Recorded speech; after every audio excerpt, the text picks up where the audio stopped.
ils n'ont pas brillé à l'école et pourtant. Les acteurs Vanessa Paradis et Omar Sy, mais aussi Louane, Catherine Deneuve, Depardieu, Jennifer ou le chanteur Patrick Bruel. Ces célébrités ont un étonnant point commun, toutes sont parvenues à se faire connaître sans décrocher le baccalauréat, dont le coup d'envoi a été lancé ce mercredi 14 juin, avec l'épreuve de philosophie.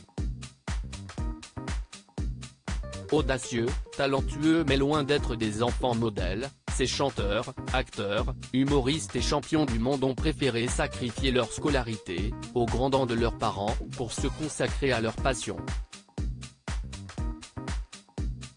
Un choix périlleux certes, qu'ils ne regrettent certainement pas. Parmi les plus célèbres, le footballeur Antoine Griezmann, Joe Wilfried Tsonga, le créateur Jean-Paul Gaultier, Alain Delon tout comme le comédien Fabrice Lucchini.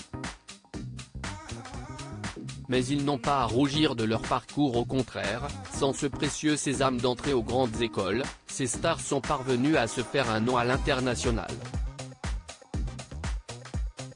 Si Vanessa Paradis décide de se consacrer entièrement à sa jeune carrière à l'âge de 14 ans, l'interprète de Joe le Taxi a toutefois poussé sa fille Lily Rose Depp à obtenir son baccalauréat. Au collège, les bulletins de notes de Vanessa n'ont rien de fracassant.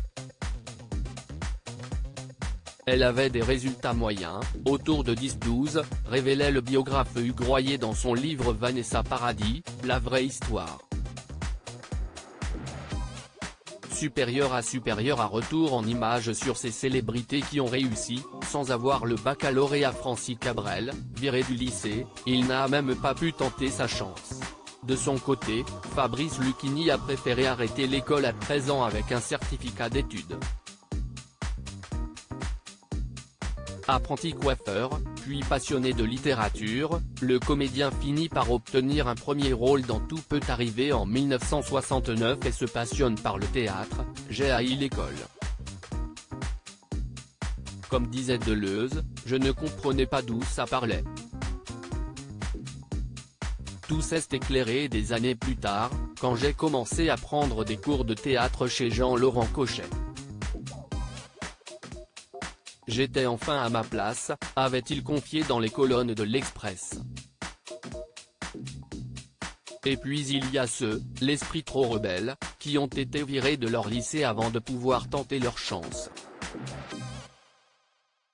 Si est-il le cas de Francis Cabrel qui confiait en 2020 dans les colonnes du journal du dimanche avoir été exclu en première pour activisme d'extrême gauche. D'autres chanteurs de sa génération comme Alain Souchon et Laurent Voulzy n'ont pas non plus obtenu le diplôme. Le premier a pourtant tenté de le passer 3 fois. Crédit photo, Rachid Bellac.